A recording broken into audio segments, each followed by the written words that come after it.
Hello and welcome to the Miss Rolling podcast. As usual, my name is Jacob Staten, and as usual, thankfully as usual, JJ Armstrong joins me as usual. JJ, how are you? Disturbed because I've just listened to Jacob make a pingu sound with his ear, which is mental. That's not normal. That's not a pingu thing. Noise anyway. That's I can crazy. do pingu. Anyway, I'm great. How are you, Jacob?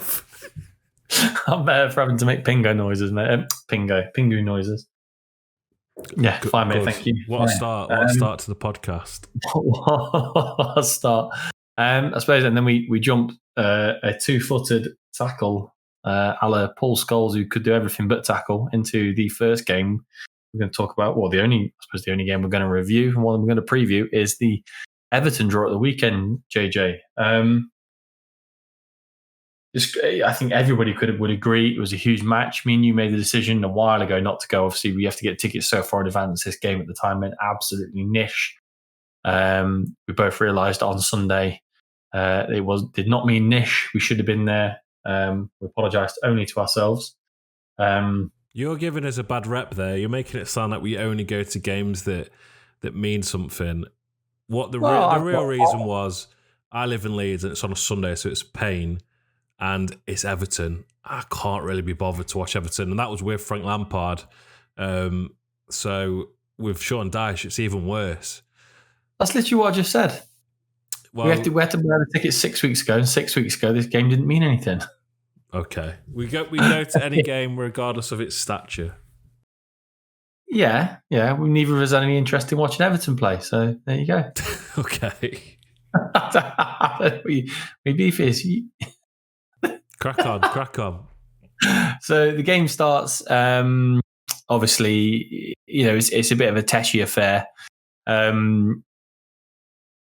think Shelvey. I was expecting. Overall in the game, I was expecting more from Shelvey. That's a different point, I suppose. But his tackle at first, I thought he won the ball. Genuinely confident he won the ball, and VAR would overturn it. I saw one replay and went, "Oh, what have you done?" He's lunged in. There's no brain cells kicking into gear there. He's got both arms out as if to already say that he's innocent or that he wants no part of the tackle. I'm not sure why anybody, unless you've got to be over a certain point, haven't you, of surety when you're in the box that you're going to win the ball. And he was at 0% at all times. He was never, ever going to get that ball. Do I think Dwight McNeil saw his legs get stuck out and dive over it? I wasn't to dive it, jump over it. He definitely took a tumble a bit theatrically, but he definitely saw the leg and thought, thank you very much. But yeah, definitely 100% a penalty. And a good finish by Demarai Gray against three-time European Cup winning goalkeeper Keylor Navas, who's in our goal. And then I think the reaction to that was really, really positive. Some really, really good play. The thing is, it's very frustrating that it takes 10. I don't know when they scored. Was it 10 minutes? I sort of lose track because the first bit of the game. Go on. When they scored 10. The first part of the game was very much Everton off the blocks. It felt from the start this is going to be a long day, and within the first 5 minutes I thought this midfield isn't going to work. This is going to be frustrating. Everton was straight off the blocks, and agree with the penalty. When I first saw it, I thought that is soft as shit. Yep. Then the replay happened and I went, man. But we can praise the response. But it didn't need it. It didn't need. Why does it take Forest to go down before we have a response? It feels like lately we've started quite slowly, and then we start to show what we're about. And once we show what we're about, I couldn't see the result going any other way than a Forest win after Johnson equalised, because it wasn't great because of the nature of the game, but it felt like we had enough. But I just don't think it should have taken us going a goal down to get any foothold in the game. I think we're quite lucky that we did get one back, because there's a lot of talk prior to this game of the fans are going to be the most important sort of 12th man, so to speak, and carry the team through. We need a fortress-like atmosphere, similar to Man City. All that nonsense. It got dampened straight away with the way we started and conceding the goal so early. So I think we were quite lucky in a respect to get that goal back at an okay time and sort of get back in it. Yeah, I mean, I think it was good play in the build-up for the equaliser. I think the play had been kind of building towards that ever since they scored. Really, really nice play of Morgan Gibbs-White and Chris Wood on the edge of the box. Unlucky for Gibbs-White's efforts not to go into the back of the net. Old T-Rex in goal for them. Jordan Pickford spills it straight out. And a smart finish from Brennan Johnson, who's following in, as he's done a few times this season and did quite a lot last season, which was great to see. Very similar to the goal that he scored in the reverse fixture against Everton back towards the start of the season, which was good to see, and good to see his reaction as well. He looked almost angry that he'd had to be polite. That thing, which was you really expect from somebody from Nottingham who's playing for their boyhood club. Yeah, I mentioned to you earlier that pre-World Cup, I think Brennan Johnson was a bit of a wimp. I don't think it must be because of the World Cup. Wimp is a really harsh way of saying it. I don't agree with that at all. So I disagree with my own point. But he would not go into sort of big tackles. I felt like he was skirting around the fact like he didn't want to get injured or whatever. The physicality didn't seem there. However, the look in his eyes on Sunday against Everton was impressive. Like you say, he did almost look angry. And I think early on, Ben Godfrey absolutely clattered him. And I thought, oh, God, that's going to really put Johnson off the next time, because it put me off. But the next time Godfrey got anywhere near him, Johnson gave him quite a lot back. And I think that shows confidence from Brennan Johnson. I think it shows growth. That he's, he can be physical back to these people. He's not just going to be a sort of kicking post for these people. So he looked angry, and his attitude, you could see in his eyes, this was his game. He was going to sort of pull us through. I really liked the intent in his eyes. It was almost scary. Yeah. And then Everton equalised. I want to say that we're not going to talk too much about the referee right now. I'd like a whole separate thing around that at the end. But yeah, so Everton equalised. It was a clear foul on Morgan Gibbs-White. It's clearly pulled back. As those things always happen, they boil over in the split seconds that follow. And if Morgan Gibbs-White isn't pulled back, that is a foul. No problem with that. It is a free kick, but it was a clear foul on Morgan Gibbs-White. They then take the free kick, but I suppose the free kick is a separate phase of play, and we had more than an ample opportunity to defend that free kick. It just shouldn't have been coming at us. It's the kind of the following balls in from a set piece are the hardest to mark, and clearly why, because the ball's pinging around. It's very hard to kind of prepare for that situation. That's why a lot of managers back a few years ago used to like the short ball out and ping it around for corners, and it's very hard to pick up and mark from those situations, especially if you're expecting that kind of short pass around. But yeah, it goes through. Remo Freuler is marking his goal side of Doucouré at every point, apart from when he heads it through Navas's legs. Nothing Navas could do. He's probably unlucky, actually, that he doesn't get a better contact on the header, because if he does, he's probably going to save it. But yeah, just an all-around poor goal to concede, but a situation we shouldn't have been in. Yeah, I think that's what makes it more frustrating, because when you're not given a refereeing decision, that element of it is frustrating. When you concede a sloppy goal like that, when it shouldn't have even gone your way, obviously very frustrating. So that whole second goal just felt.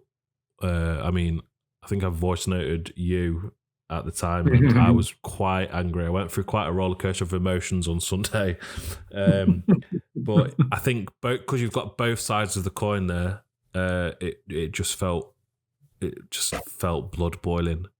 It was really frustrating. You thought, here we go, it's one of those days, and the referees had such an influence. Like, it's inexcusable that goal went in, but it should never have gone that way anyway. Still, doesn't matter. Even if it hasn't gone our way, we still should do better than that. The intent for the second ball was non-existent. Yep. But like I say, the equally frustrating part is shouldn't have gone. So it's a really difficult one to face up to, I think. Yeah.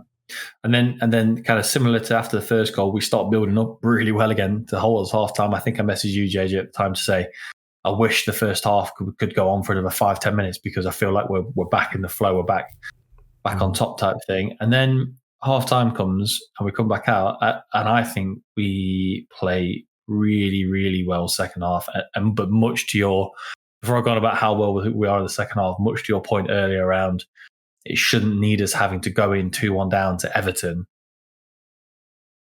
for us to say we're coming out, we're going to have a really good half of football. We should want to do that anyway. That's an element of Steve Cooper's management which I do quite enjoy, which never really see too much or have seen too much with a Forest team in my past, is that when whatever the situation is in a game, if you've got to the second half, you almost think, well, this is going to be better, because I think a lot of the time the second half gives a fresh opportunity, and we almost always identify or tweak things. Obviously not all the time, but we identify or tweak things and improve on them in the second half. So you always think Steve Cooper can see what's going wrong here, as we all can. This second half is going to be important, because we were growing into it. So yeah, I think it's just nice to have a manager that typically you can go in at half time and think, whatever the situation is, something's going to change here. Yeah, absolutely. And then, as I alluded to before, we're really good in the second half. We create lots of chances. We're trying hard. It makes some good substitutions. I think Ayew and Dennis, they're the moments of proving why they're on the bench, but I think overall they were positive moves, and they tried to force us up the pitch. Disappointed Sam Surridge didn't get on. I thought that he would have been good, but I don't, ours is not to question Steve Cooper.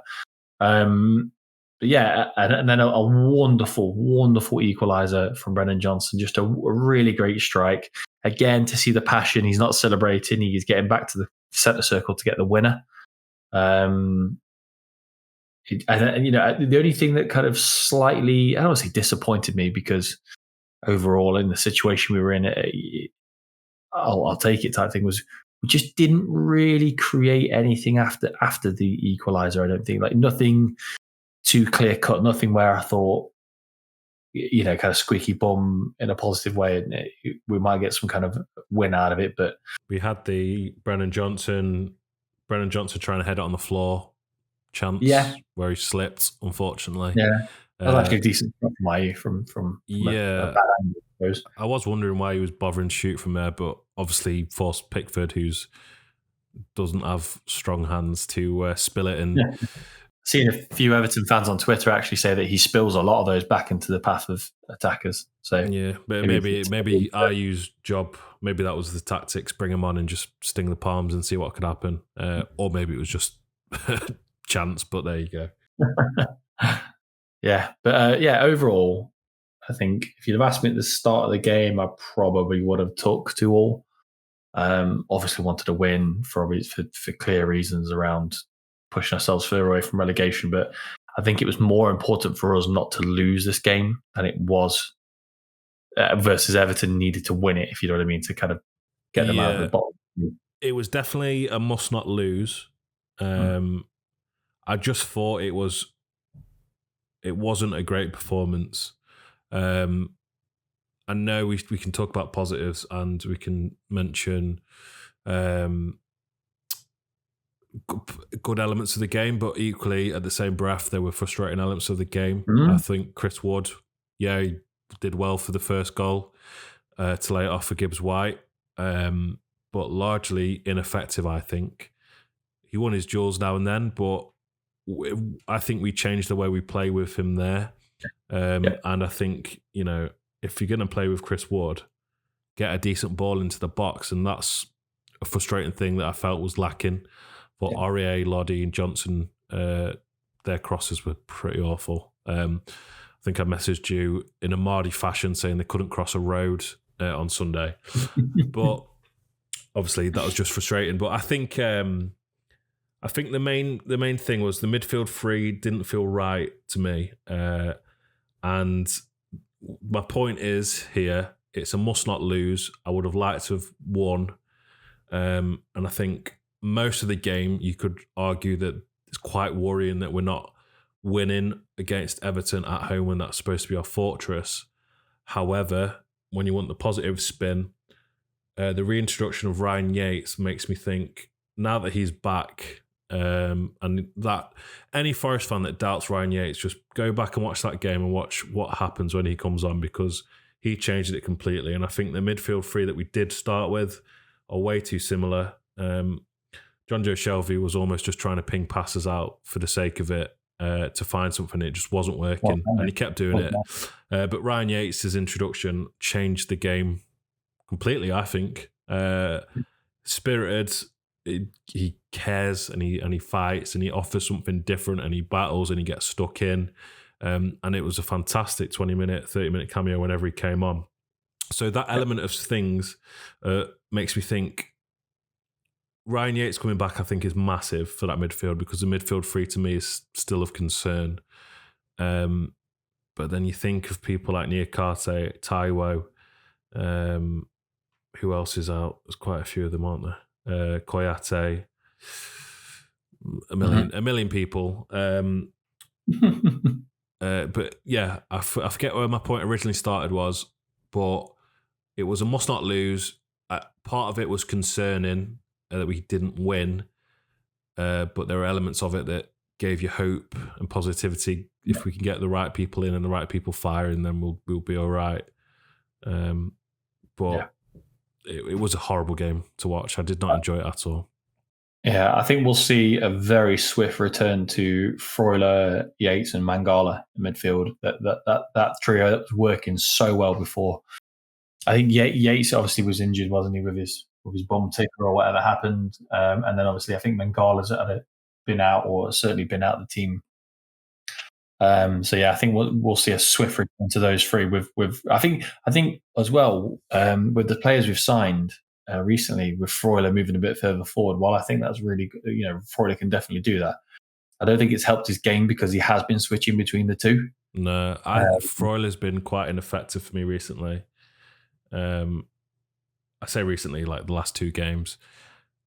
I don't know whether he might need a period of time out of the squad and try Shelvey with Yates and Mangala or what, but something needs to change in that midfield three. What was the game where the one I think it was the Leeds game. I think the game before Danilo started holding with Freuler further forward, and then against Leeds, the one where Danilo got took off at half time. Then against Leeds, Freuler was holding and Danilo was further up, and I think it's that kind of thing that I know he's a professional footballer who plays international football, plays Champions League and all that, but that kind of this week you're doing this week you're doing that, this week you're doing this, it can throw you out. And I think if Remo Freuler had stayed as the holding midfielder for this whole time, we wouldn't be talking about Remo Freuler having a couple of off games. But I don't think he was particularly that bad against Everton. Yes, he should have followed before, but he's not bad. Don't like any person listening to this for 1 second thinking I think Freuler's bad. That's not what I'm saying. I just think out of that midfield three, if there's needs to be an introduction of two, be that Yates, Mangala, or Yates and Danilo, the one I'd keep out the three at the minute is Shelvey. I think I'd keep him in. So who knows? It's something that we, it's not great that we still need to tinker with the midfield three this late into the season, but that's going to happen. I think we did find the balance with Freuler, Yates, and Mangala. I think that they offered something different to each other. So I wouldn't be averse to seeing that again. However, then you think, is that a bit harsh on Shelvey, who's come in and shown himself to be quite adept at doing a job? So I think you'll probably goal back. I mean, fair play to him. Yeah. He's given it a really good go. So it's a difficult situation. I think he'll use the buddy system like he seems to have done with the centre-backs in pairing them up. So I think he'll probably go Freuler and Danilo are the holders. So if one can't play, the other one will play rather than rotating it. And then Yates and Colback are the combative box-to-box type midfielder. The enforcer, I suppose to say. I know Colback doesn't quite do the box-to-box like Yates does, but of that ilk. And then the other one will be the kind of more cultured. The ball pinger. Yeah. Shelby and Scarpa's, I think. Well, Shelby and Mangala, I think Scarpa will be probably pushed a bit further forward again. I think Scarpa only really played midfield because we had a few injuries, didn't he? I did like him in that position. I do too, but I think give it to someone that can provide a bit of vision. But either way, that again shows that the midfield three is very complicated. I think we're starting to settle on a back four now. Worrell and Felipe, I think, is a good partnership. Looking forward to seeing Niakate and Felipe. Obviously, Lodi and Aurier, I think, right themselves. Henderson or Navas, take your pick. Both fantastic. Brennan and Gibbs-White, first names on the team sheet. Striker, obviously, we're in a difficult position at the minute. It could be any one of Wood, Surridge, or Taiwo. If Taiwo's back, 100% start him. But then it's just that midfield three, like I say, that is a bit concerning at the minute. Yeah. So just briefly before we discuss the Spurs game, or Spuds as I like to call them on Saturday, the referee, I'd like to start off by saying that this was both ways. He wasn't just bad for us, he was bad for Everton as well, but mainly on things that affected us. Players like Ben Godfrey, start overall. Anybody who's ever had the misery of watching Burnley under Sean Dyche will know that his teams get away with literal murder because it's expected of them. I think it's absolutely shambolic. It happened again, and now he's Everton manager. Some of the tackles that Ben Godfrey put in on Brennan Johnson, he probably could have had 4 or 5 yellow cards. Demarai Gray should have been sent off. He legged up Joe Worrell. If it was the other way around, if it was Joe Worrell and Demarai Gray as a defender and a striker, a yellow card all day long because Joe Worrell doesn't make a fuss out of it. It's not. He then gets booked in the second half. Tarkovsky, that thing, yes, it was a yellow card, but Lodi's through one-on-one on goal. Was it Johnson? I thought he was on. Either way, he should have been played on. He's pandering to an ideal of this is just what they do. Well, it's no. Everybody plays on the same plane and should be treated the same. And then stuff like that, their second goal again. We should have defended all parts of that better, but the ball should have been going into their box, not into ours. Just little things like that. He didn't shower himself in any form of glory. And referees like that, they tend to, they start getting card happy when people start boiling over, and people are only boiling over because of their decisions. And, refereeing is a very difficult job, but they all choose to be there, don't they? So it's really difficult when you see them affecting games in a negative way rather than enabling a game to happen. Yeah, Steve Cooper made the point to several media outlets. So obviously after post-game, he's not just got local media to do, he's got TV media, blah, blah, blah. And I watch his post-match conferences, blah, blah, blah. It goes to all the various formats. He made the same point about the referee on each one and mentioned his influence in games, which, as we know, Steve Cooper picks his words very carefully and he says what he means and he means what he says. So therefore, he wanted to make the point of the referee influencing the game in a negative way.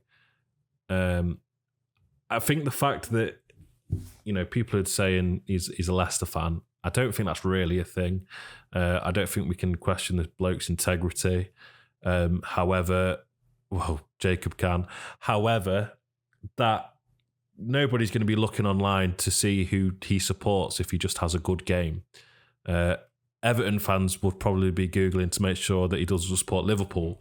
It's one of those where he was so poor for both sides. I think largely he went in Everton's favour. I'd say he was 70% poor for us and 30% poor for them.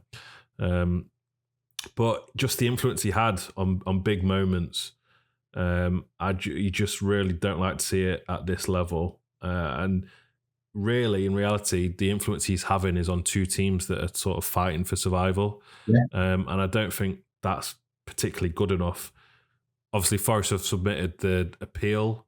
I don't know what that's going to do. We're not going to get any points back. They're not going to rescind that second goal. So what's the point? Maybe, they'll tell the referees be a bit more nicer to Forest and we might get a fucking decision. Who knows? I don't think that's going to happen.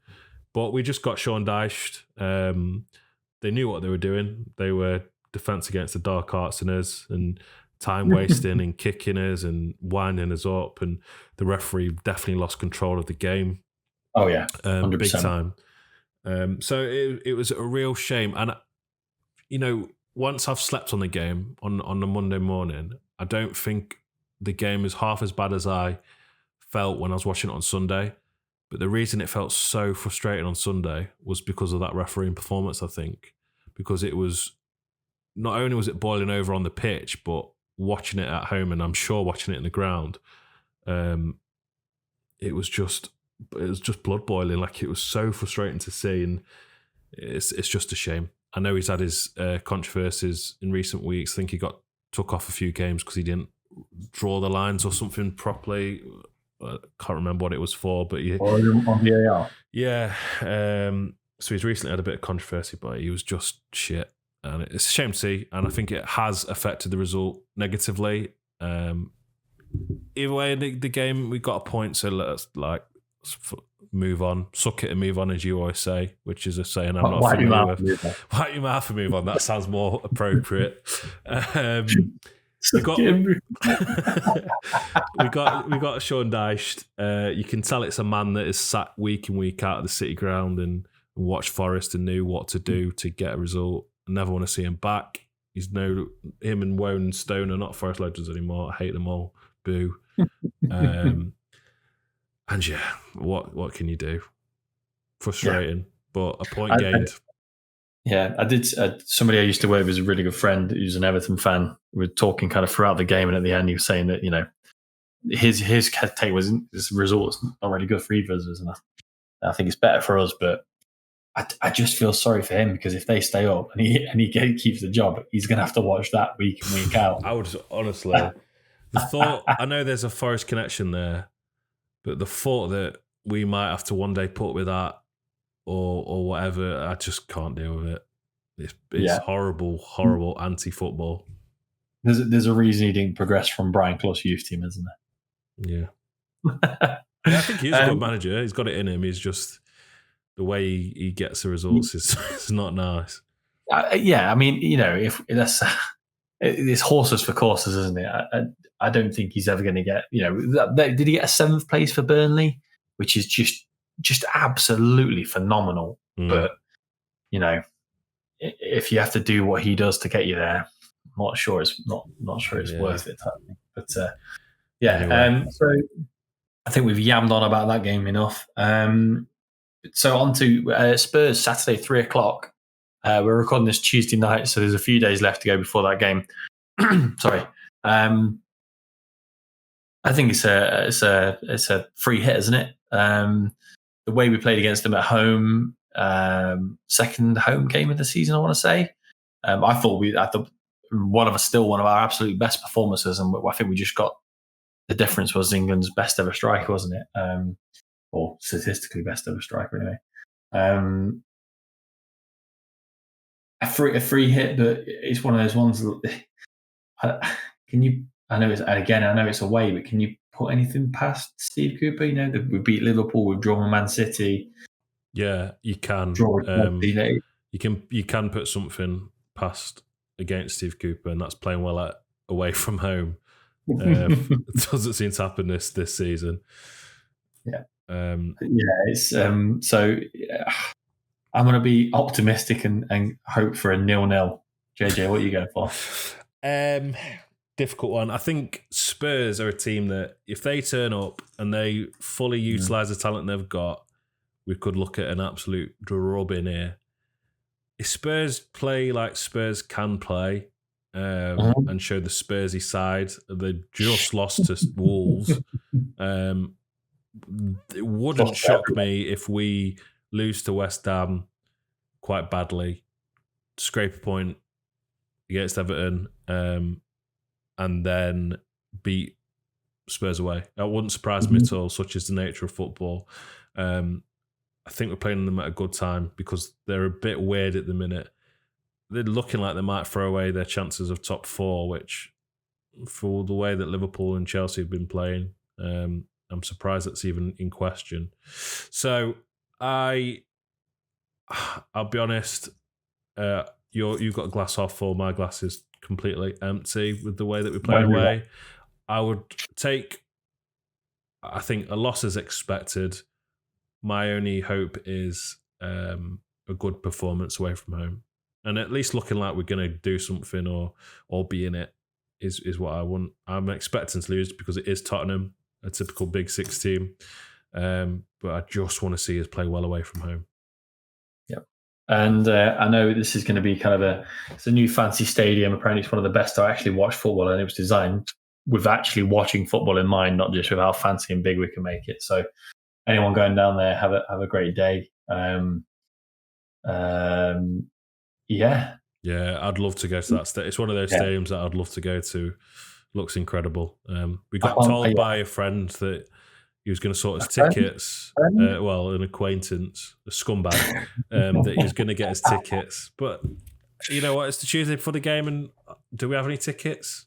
We don't have anything, mate. Don't have anything. Don't have nothing. So he said he'd speak to the powers that be and get some tickets, but his performance was akin to our West Ham one. It's not good enough. Akin to a West Ham. Nice. You'll get that. You won't get that. He's not got the analogy, has he, mate? Not got the minerals, but anyway, enjoy the stadium. I'm very, very jealous. It looks incredible, and it's another reminder of where we are. We're in the Premier League and we're visiting stadiums like this. So enjoy your day out, regardless of the result. Absolutely. And if you're listening for the first time, thank you very much for finding us. And if you've come back time and time again, you it.